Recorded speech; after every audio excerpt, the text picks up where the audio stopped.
என் செல்ல குழந்தையே, அதிசக்தி வாய்ந்த ஆடி மாதத்தினுடைய கடைசி செவ்வாய் கிழமையில் உன்னை சந்திக்க இந்த தாயானவள் மிகுந்த மகிழ்ச்சியோடும் உனக்கான பேரின்ப செய்தியையும் கொண்டு ஓடோடி வந்திருக்கின்றேன். என் பிள்ளையே, இன்று நான் சொல்வது போல நீ செய்வாயானால் நிச்சயமாக இந்த வாழ்க்கையில் உனக்கிருக்கின்ற பிரச்சனைகள் எல்லாம் தீர்ந்துவிடும் என்பது உறுதியாகிவிடும். என் பிள்ளையே, எத்தனையோ கஷ்டங்களை எல்லாம் கடந்து வந்துவிட்ட உனக்கு இன்று நான் சொல்கின்ற இந்த விஷயம் நிச்சயமாக உன் வாழ்க்கையை தலைகீழாக மாற்றி போடக்கூடிய ஒரு செயலாகத்தான் இருக்கும். பொதுவாகவே ஆடி மாதத்தில் வரக்கூடிய கிழமைகளுள் ஆடி செவ்வாய் கிழமையானது உன்னுடைய கடன்களை எல்லாம் தீர்த்து செல்வத்தை பெருக்கக்கூடிய ஒரு நாளாகும். ஏனென்றால் நீ கடன் படுகிறாய் என்றால் அதற்கு முக்கிய காரணமாக விளங்கக்கூடியவர் செவ்வாய் பகவான். அதனால் இந்த நாளில் நீ செய்கின்ற ஒவ்வொரு செயலும் உனக்கு இந்த பிரச்சனைகளிலிருந்து உன்னை மீட்டு கொண்டு வரக்கூடியதாக இருக்கும். என் பிள்ளையே, இன்று நான் சொல்கின்ற ஒரே ஒரு பொருளை நீ உடைத்து விட்டால் போதும், நிச்சயமாக உன் வாழ்க்கையில் உனக்கு பேரின்பங்கள் எல்லாம் உன்னை தேடி வரும். அதற்கு முன்பாக அம்மா சொல்கின்ற இந்த ஒரு விஷயத்தையும் நீ கவனத்தில் எடுத்துக்கொள். என் பிள்ளையே, இன்று நீ செய்ய வேண்டிய ஒரு முக்கியமான விஷயம் என்ன தெரியுமா? ஆடி மாதம் என்பதனால் அத்தனை தெய்வங்களும் அம்பிகைக்குள் அடக்கம். அதனால் இன்று மகாலட்சுமி தாயாருக்கு நான் சொல்கின்ற ஒரே உணவுப் பொருளை மட்டும் நீ பிரசாதமாக படைத்து விட வேண்டும். அந்த பிரசாதத்தை எப்படி செய்ய வேண்டும் என்பதனை அம்மா உனக்கு சொல்கின்றேன். என் பிள்ளையே, முதலாவதாக இன்று நீ 3 கிண்ணத்தை எடுத்துக்கொள். கண்ணாடி கிண்ணம் அல்லது கிண்ணம் கிடைக்கவில்லை என்றால் மண்ணாலான புதிய அகல் விளக்கு 3 எடுத்து வைத்துக்கொள். அதில் ஒன்றில் நீ பச்சரிசியை நிரப்பி வைத்துக்கொள். இன்னொன்றில் கற்கண்டு நிரப்பி வைத்துக்கொள். 3வது பாசி பருப்பை நிரப்பி வைத்துக்கொள்.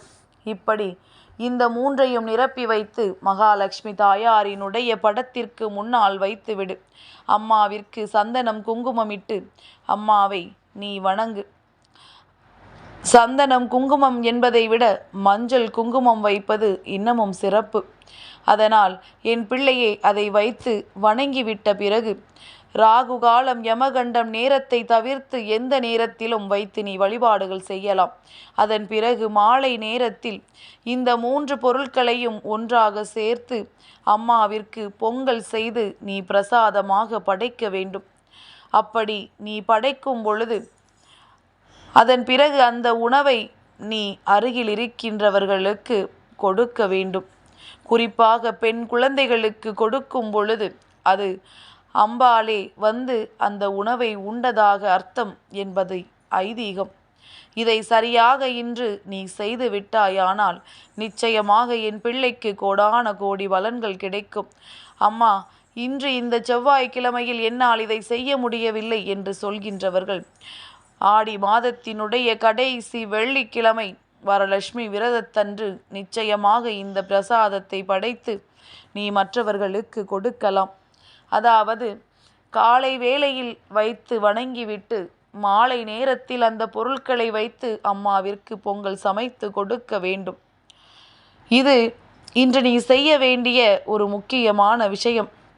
அதே நேரத்தில் அம்பாளுக்கு குங்குமத்தால் அலங்காரம் செய்து அந்த குங்குமத்தை நீ எப்பொழுதும் உன் நெற்றியில் தொடர்ச்சியாக இட்டு கொண்டு வந்தால் உன் வாழ்க்கையில் பல முன்னேற்றங்கள் ஏற்படும் என்பது உண்மை.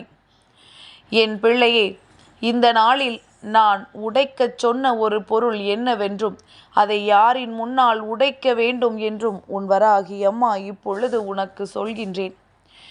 என் பிள்ளையே, பொதுவாகவே செவ்வாய் கிழமையில் நீ உன்னுடைய கடன் பிரச்சனைகள் தீர்ந்து செல்வம் பெருகுவதற்கு என்ன செய்ய வேண்டுமோ அந்த விஷயங்களை முதலில் கையில் எடுக்க வேண்டும்.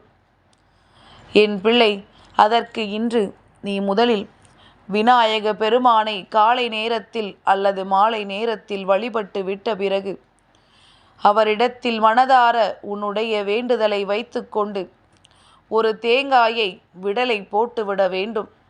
உன்னுடைய பிரச்சனைகள் எல்லாம் தீர்த்து கொடுப்பார் என்கின்ற நம்பிக்கையோடு அதனை நீ செய்ய வேண்டும். ஒரு தேங்காயை விடலை போட்டு விட்ட பிறகு உன்னுடைய இல்லத்திற்கு வந்து யாருக்கு நீ கடன் கொடுக்க வேண்டுமோ அவருக்கு கொடுக்க வேண்டிய தொகையில் ஒரு சிறு தொகையை நீ அனுப்ப வேண்டும்.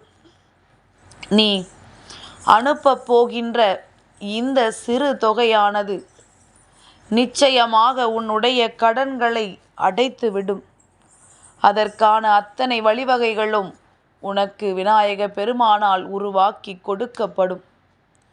யாரிடத்திலிருந்து உனக்கு பணம் வருவதாக இருந்தாலுமே அதுவும் உனக்கு கொஞ்சம் கொஞ்சமாக வரத் தொடங்கிவிடும்.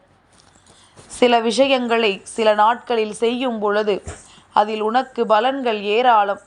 இது உனக்கு சாதாரணமாக தோன்றலாம்.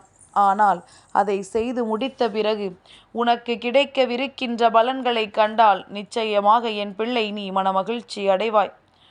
ஒருவேளை உனக்கு பணத்தை செலுத்த வேண்டியது உடனடியாக கொஞ்சம் தொகையை எல்லாம் அனுப்ப முடியாது, மொத்தமாக நேரில் சென்றுதான் கட்ட வேண்டும், வங்கி கடன்தான் இருக்கிறது என்று சொல்வாயானால் என் பிள்ளையே உடனடியாக ஒரு உண்டியலை எடுத்து வங்கிக்கு செலுத்த வேண்டிய தொகையில் ஒரு சிறிய தொகையை அந்த உண்டியலுக்குள் போட்டு வைத்துவிடு. இவையெல்லாம் எப்பொழுது செய்ய வேண்டும்? விநாயக பெருமானின் முன்னால் ஒரு தேங்காயை விடலையாக போட்டு உடைத்து விட்ட பிறகு, இதன் பிறகுதான் இதை நீ செய்ய வேண்டும். அப்படி செய்யும் பொழுது உனக்கு பலன்கள் நிச்சயமாக கிடைக்கும். என் பிள்ளையே, பணம் வருவதற்கான வழிவகைகள் உருவாகும். எப்படியாவது இந்த கடனை அடைப்பதற்கான அத்தனை வழிவகைகளும் உன் முன்னால் தெரியும். உன்னால் நம்ப முடியாத பல நல்ல மாற்றங்கள் நிச்சயமாக நடக்கும். என் பிள்ளையே, இது போன்ற நாட்களில் நீ பயன்படுத்துகின்ற இந்த கற்கண்டினை வைத்து பிரசாதமாக அருகிலுள்ள கோயில்களுக்கு நீ செய்து கொடுக்கலாம். என் பிள்ளையே, வாழ்க்கை எப்பொழுதுமே சில விஷயங்களை உனக்கு சொல்லிக் கொடுக்கும். ஒருவேளை காலை நேரத்தில் உன்னால் மகாலட்சுமி தாயாருக்கு இந்த பச்சரிசியையும் கற்கண்டையும் பாசி பருப்பையும் படைக்க முடியவில்லை, நான் மாலை நேரத்தில் தான் வைக்க முடியும் என்று சொல்வாயானால் மாலை நேரத்தில் மகாலட்சுமி தாயாரின் முன்னால் இந்த மூன்றையும் படைத்துவிட்டு மறுநாள் காலை, அதாவது புதன்கிழமையின் காலையில் அதை பிரசாதமாக செய்து நீ அருகில் இருப்பவர்களுக்கு கொடுக்கலாம். அல்லது வெள்ளிக்கிழமையில் நீ அதனை செய்யலாம். அதனால் எந்த நேரத்தில் படைத்தாலும் அதை நீ மீண்டும் பொங்கலாக சமைத்து பிரசாதமாக கொடுக்க வேண்டும். என் பிள்ளையே, கோடி பலன்கள் ஒரு நாளில் கிடைக்கும் என்றால் அதை வேண்டாம் என்று நீ சொல்வாயா? நிச்சயமாக உன்னால் சொல்லிவிட முடியாது. உனக்கு வாழ்க்கையில் நடக்கவிருக்கின்ற எத்தனையோ நன்மைகள் எல்லாம் இந்த ஆடி மாதத்தினுடைய கடைசி செவ்வாய்க்கிழமையில் நடக்க காத்து கொண்டிருக்கின்றது.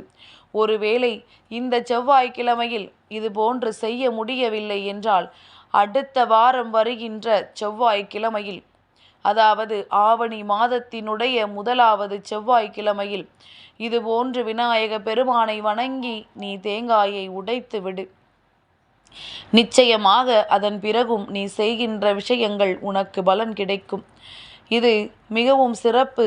செவ்வாய் ஓரையில் செய்வது, காலை 6 மணி முதல் 7 மணி வரை செய்வதில் இன்னமும் நல்ல சிறப்பு. இந்த செய்தியானது உனக்கு தாமதமாக கிடைத்திருப்பதனால் எப்பொழுது உன்னால் முடியுமோ அந்த நேரத்தில் செய்துவிடு.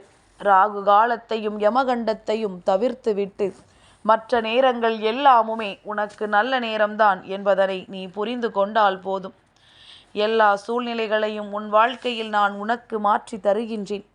இந்த வராகி சொல்கின்ற விஷயங்களை எல்லாம் சரியாக நீ புரிந்து கொள்வாயானால் நிச்சயமாக உனக்கு வாழ்க்கையில் வெற்றி என்பது உறுதி என்பதனை நீ புரிந்து கொள். என் பிள்ளையே, அத்தனை தெய்வங்களினுடைய அன்பையும் பெற்றுக்கொள்ள என் பிள்ளை இந்த நாளில் தயாராகிவிடு.